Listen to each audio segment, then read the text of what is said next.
You can't be brave if you've only had wonderful things happen to you. I'm Michelle Smith, and today I'm going to be talking to you guys about Mary Tyler Moore. First off, I just have a few note cards. Front and back, this one, and then my last one. Okay, to start out with, she was born in Brooklyn, New York in 1936, and she actually just recently passed away on January 25th of 2017. She was 80 years old at the time, and she passed away in the hospital with her husband by her side. Her last acting that she ever did was in 2013 for the show Hot in Cleveland. Many of you might have heard of that show before. I know that I have heard of it. And she was definitely most well known for her two shows, and they were called The Dick Van Dyke Show and The Mary Tyler Moore Show. Getting a little bit more into The Dick Van Dyke Show, it aired from 1961 to 1966, and she wasn't the main character as she was in the other show. She was a novice on the cast, and she played Laura Petrie, which was a spunkier housewife, and in People magazine, written by Tom Gelato, he quoted Mary Tyler Moore saying that she was not an actress who can create a character, that she can only play herself, or I can play me, she's quoted. Moving on to the Mary Tyler Moore Show, it aired from 1970 to 1977.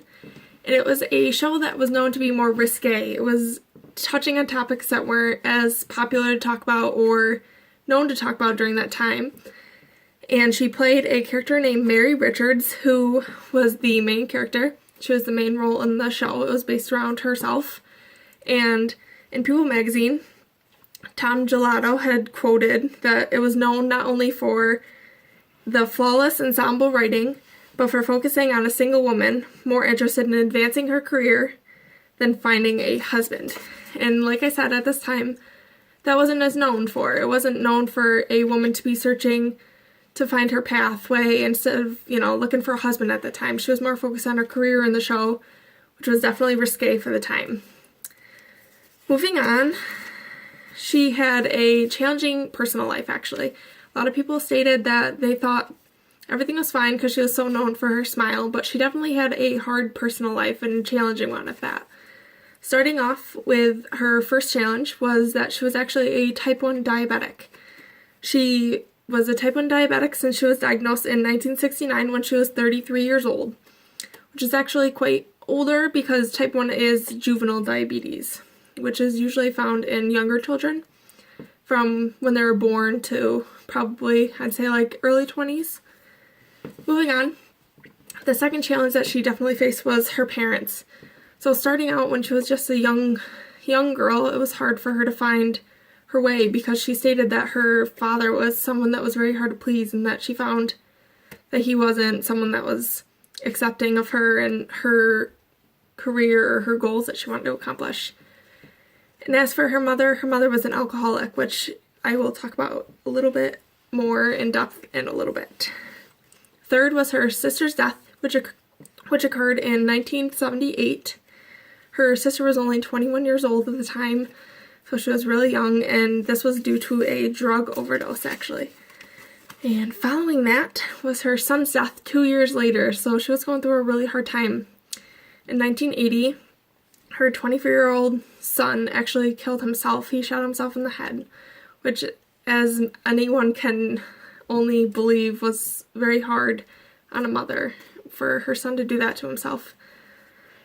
And the last one, like I said, I was going to touch base on was her alcoholism.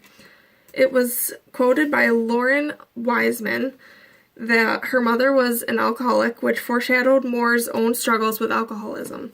And her stay in the early 1980s at Betty Ford Alcohol and Drug Treatment Center in Rancho Mirage, California.